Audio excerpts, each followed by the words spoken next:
Cities are here for us. We make cities. Too often we think of cities as the infrastructure. How do we interact with our future, co-design our future? How do we actually release the smartness of people?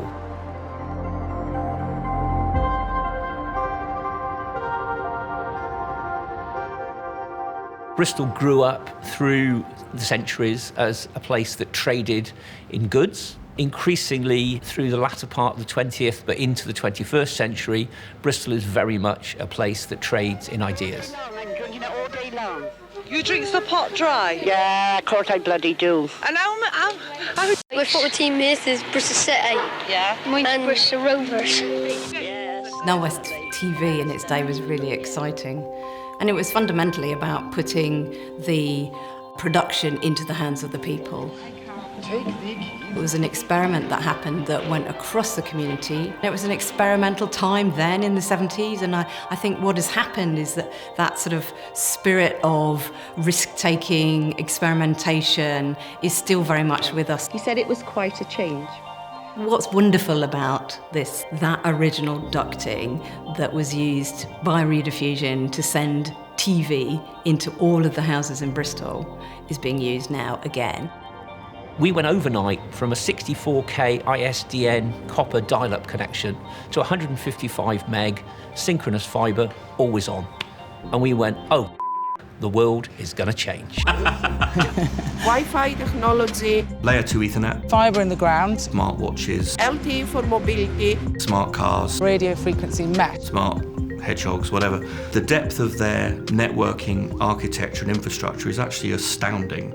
the technology philosophy that actually we adapt in Bristol is Open is very much what I call a Bristol philosophy. It's a new infrastructure, an experimental infrastructure, which is now called Bristol is Open.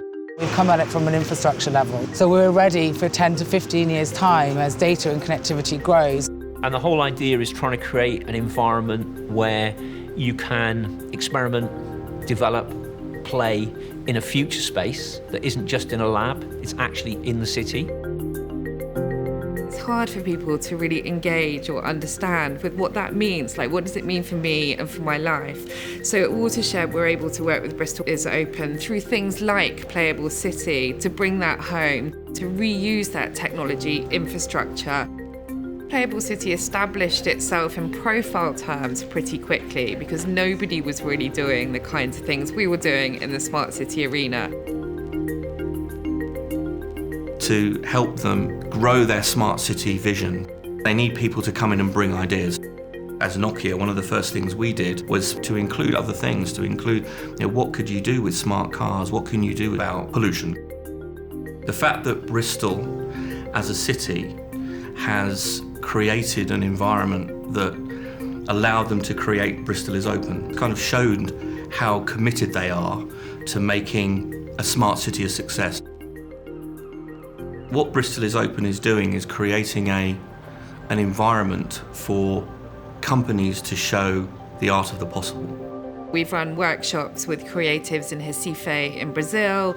We've worked in Lagos in Nigeria. We're working really regularly in Tokyo, right up to the Olympics. So it's like we've got this little bit of Bristol spirit that we're taking out and sharing with the world in a really exciting way. We're sort of on a journey.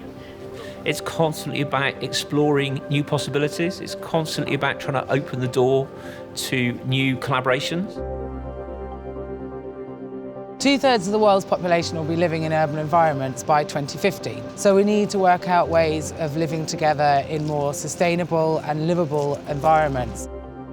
If we listen to people and we give them the means in which to shape their lives and make informed decisions, then we'll be starting from the right place.